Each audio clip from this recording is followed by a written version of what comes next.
Mga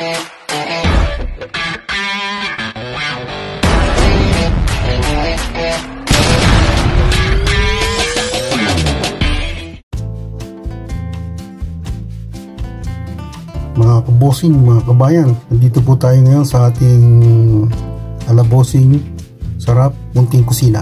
Ito po ang mga sangkap ng ating lulutuin ngayon. Hulaan nyo na lang po kung anong ating lulutuin.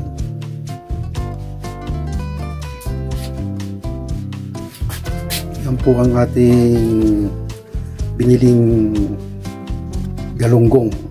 Kung napapansin nyo, bakit lagi ako naglalagay nitong mga gulay nito?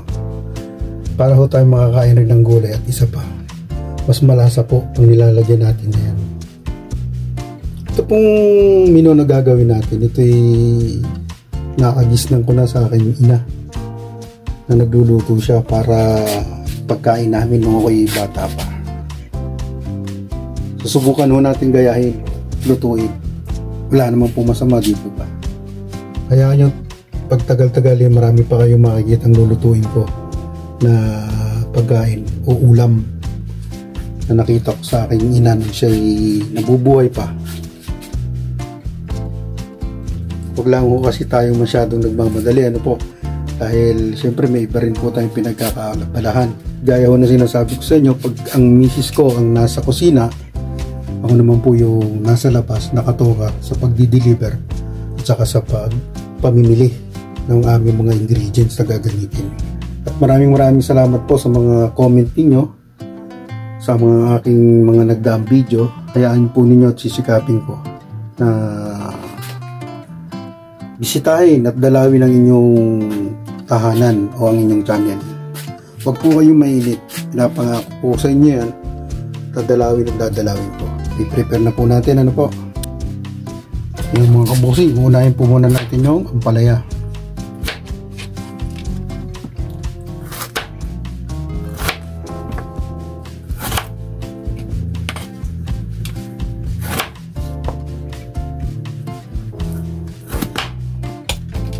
Tatanggalin na po natin ang buto. Simple lang po, ayan po. Ganyan lang po ang pagtatanggal. Gagamit tayo ng kutsara.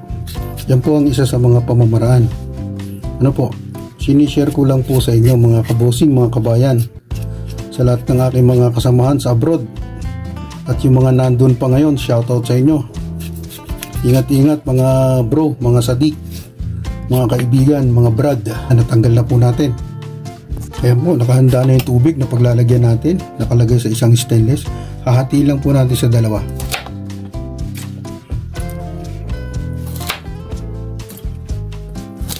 Nakita nyo po mga kabosing, ano po. Susunod na rin po natin ang talong.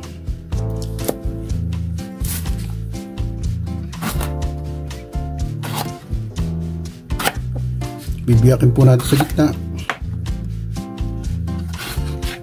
Lalagyan na rin po natin dito sa may lamang tubig para makababad siya. Susunod naman po natin itong okra.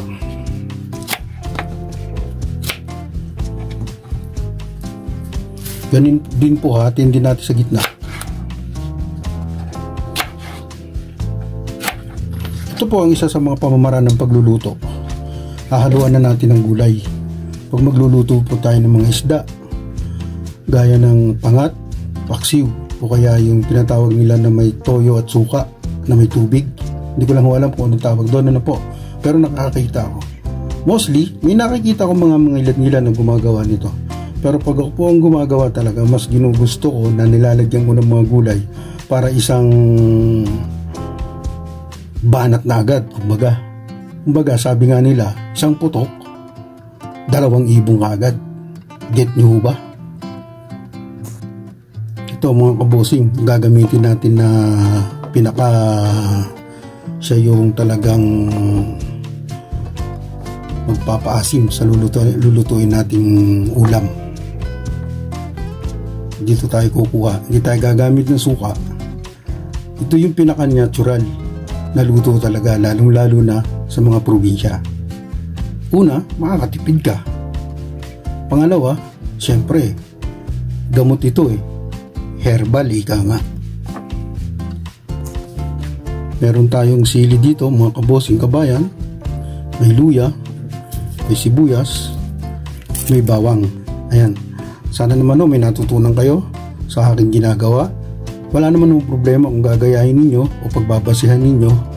Okay lang po, libre yan. Ito po mga kabosing.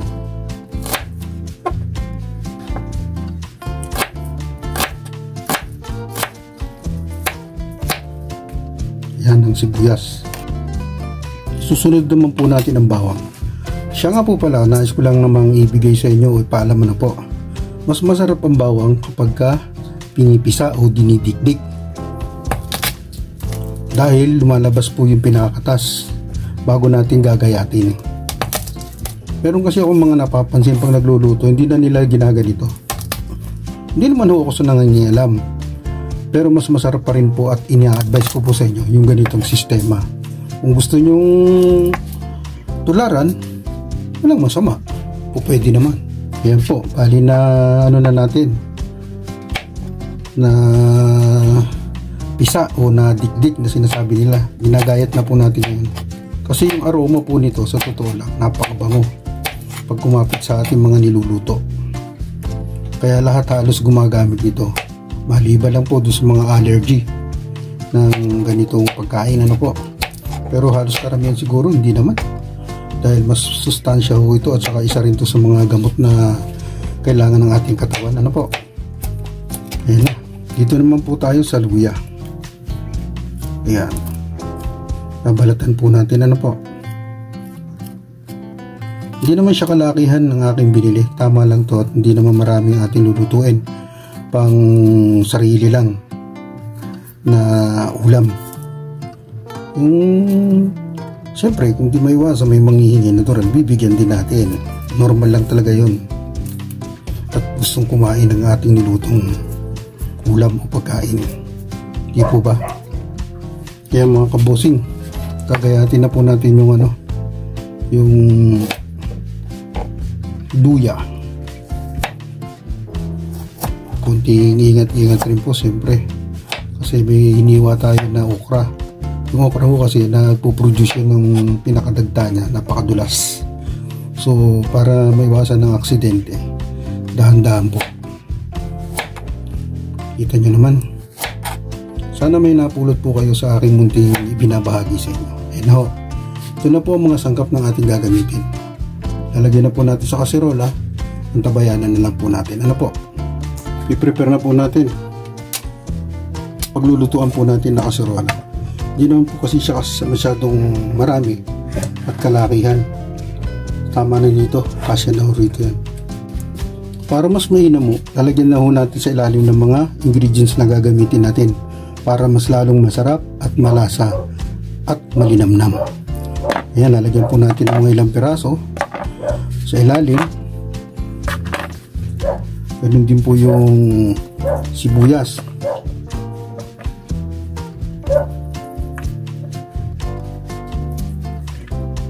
Tapos bawang at luya. Kasi ho, pinakamasarap po talaga yan dahil galing sa ilalim. Saka po natin ipapato ngayon yung isda. At syempre, lalagyan din natin ng mga gulay sa ilalim.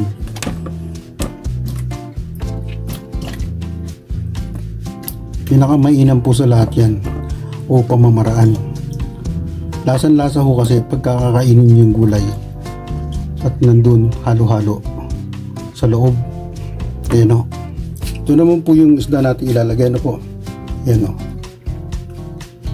Ayan. Lalagay po natin doon sa ibabaw na inilagay natin yung mga gulay o sangkap. Ayan mga kabosing, mga kabayan. Ito po ay sa aking pamamaraan lang naman po. Ano po? Ngayon kung nais nyong tularan o gayahin, wala akong problema. Libre ho yan. Kita nyo ang resulta. So ngayon ilalagay din uli natin yung mga ibang sangkap na mga kailangan. Yung gaya nito. Yan. Yan po ay nahugasan ko na mga kabayan. Yan. Tapos yung nag-iisang sili. Kasi mga anak ko ayaw ng sili talaga. Kaya pag nagluluto tayo, kailangan kontrolin din po natin. Ayan na po yung ating pamamaraan. Ano po? May kulang pa yan. Papakita ko sa inyo. mga kabusing, mga kabayan, ito po yung asin. Yan po. Yung paglalagay ko nito ay tinansya ko lang. Ngayon, kung sakali yung kukulangin, saka po natin dagdagan. Mahirap po kasi yung sumusobra, sa totoo lang. Kaya kinakailangan natin na ma-sure ang ating luto na masarap at hindi maka-apekto sa ating mga kasama na kakain. Lalagyan rin natin ng tubig. Ito po yung tubig na nasa malukong. Tatansyahin din natin ang dami. Dahil hindi naman po yung maluluto na walang tubig din, syempre. Bali yan yung magpapaano dun sa sampalok na inilagay natin. Magpapatunaw. Ayun. Sana ho may natutunan kayo sa aking ginawa. At salamat sa pagsubaybay ninyo at panunood ng aking simpleng ibinabahagi sa inyo. God bless! At lalagyan rin natin mga kabosing kabayan ng pamintang durog.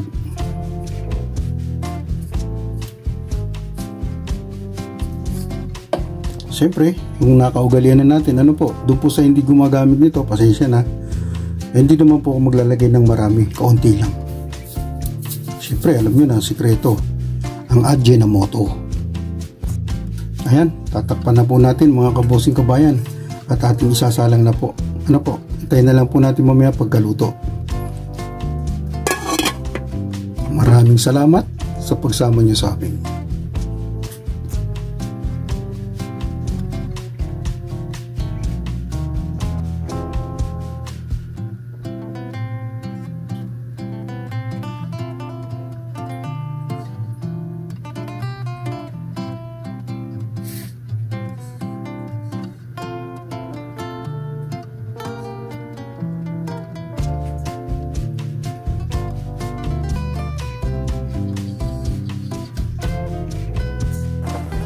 Ayan mga kabosing, chinecheck lang po natin yung ating niluto.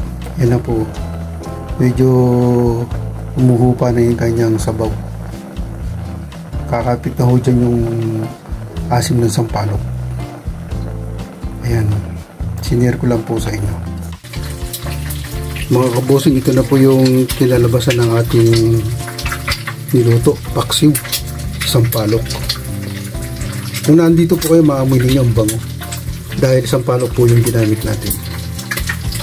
Ayan, ulam na. Simple lang ho yan. Yan ang putahe na nakikita ko na niluluto ng aking ina nung kami bata pa. Naisipan ko kanina dahil may nakita akong sampalok kaya ako bumili. Dahil ang dalang po ng sampalok dito sa amin sa Calamba City. Napakadalang po. Hindi gaya sa probinsya na pumunta ka lang sa mga karatig kaibigan o kamag-anak. Ang dami mga puno ng sampalok, manguha ka hanggat gusto mo. Dito, kaya katulad kanina, bumili ako. Hindi ko mang gustuhin pero dahil gusto kong kumain, kahit mahal, bumili na lang ako. Para makatikim din tayo ng lutong ika nga ay kakaiba. Salamat sa pagsama niyo sa akin. At tuloy-tuloy lang po tayo mga kabosing, mga kabayan. At sa lahat po ng mga OFW sa mansulok kayo ng mundo ngayon naroon, mag-iingat po kayo. Ayan, si Sir Altoms. Sir, congrats, ang dami nyong nauling isda dyan sa inyong lugar sa Abu Dhabi. At ingat-ingat din po, lalo po sa malalalim na lugar na kasi nung ako'y nasa Jeddah, hindi naman po sa pagmamarites. Meron kasi kaming kasamaan din na ganyan, namimingwit. Malayo sila, nasa parting malalim. Nung kukunin na ho kasi yung isdang kanyang hinuli, kung nahuli, nasunggaban ng pating. Kaya sana naman po, huwag ninyo masamain yung aking mga nabanggit. Ano po, yun lang naman po ay paalaala lang. Salamat po. May gusto out po tayo mga kabosing.